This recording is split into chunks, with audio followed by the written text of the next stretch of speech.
Welcome back. Former Social Development Minister Bathabile Dlamini has been found guilty of perjury. Magistrate Betty Khumalo ruled the ANC Women's League president lied under oath during a 2017 inquiry into the SASSA social grants crisis.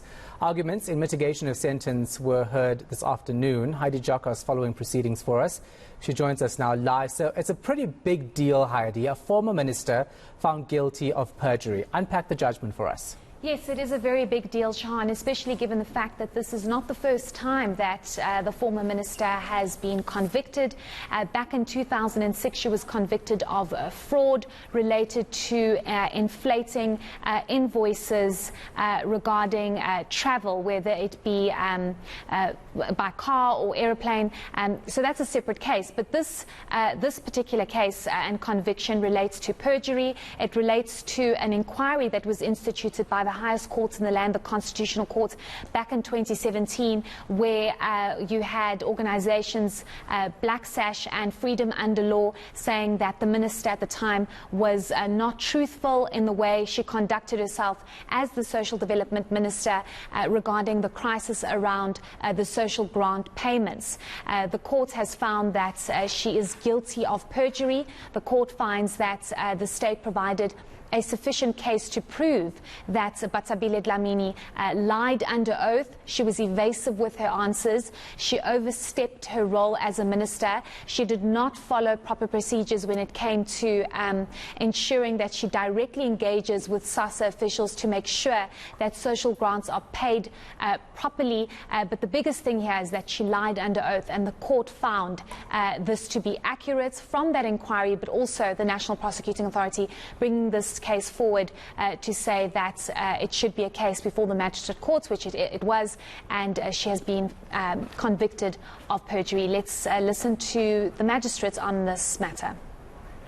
All the evidence points to the minister, the accused hearing, having at least 2 to 3 meetings with the work streams at their instance, which will mean meetings of the work streams or meetings with the work streams.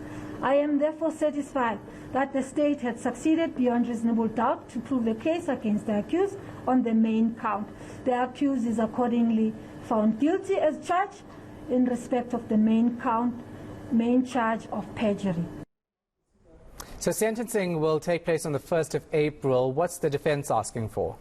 Yes, so let's go through what the defense is asking for as well as what the national prosecuting is asking for. So the defense is saying that Bathabile Dlamini only gets a pension given the fact that she was a member of parliament. So she gets about 40,000 rand a month from that pension of being a member of parliament. But she also gets 70,000 rand for being the president of the ANC Women's League. However, her defense, her legal team rather, is saying that this is not a permanent salary that she gets because she might not be re-elected as the president of the ANC Women's League, and they cannot rely on that when they make a decision on the amount of fine that they do give her, if they do give a fine and not sentence her. They've also indicated that the court should not consider the fact that she was previously convicted of fraud because she paid that fine. If I'm not mistaken, it was about 120,000 rand in 2006.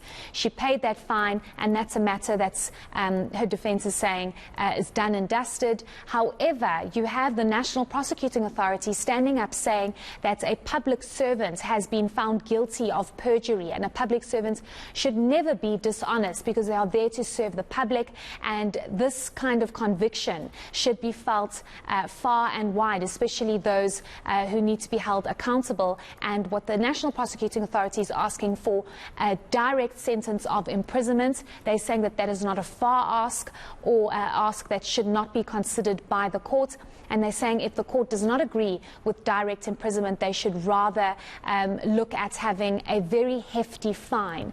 However, her defense, of course, Shahan, saying this shouldn't be the case. A fine should be given, but it should be a suspended fine, and if it is a fine that's given, it should not be a hefty one because of her financial circumstances. But let's listen to the National Prosecuting Authority and what they are asking in terms of sentencing.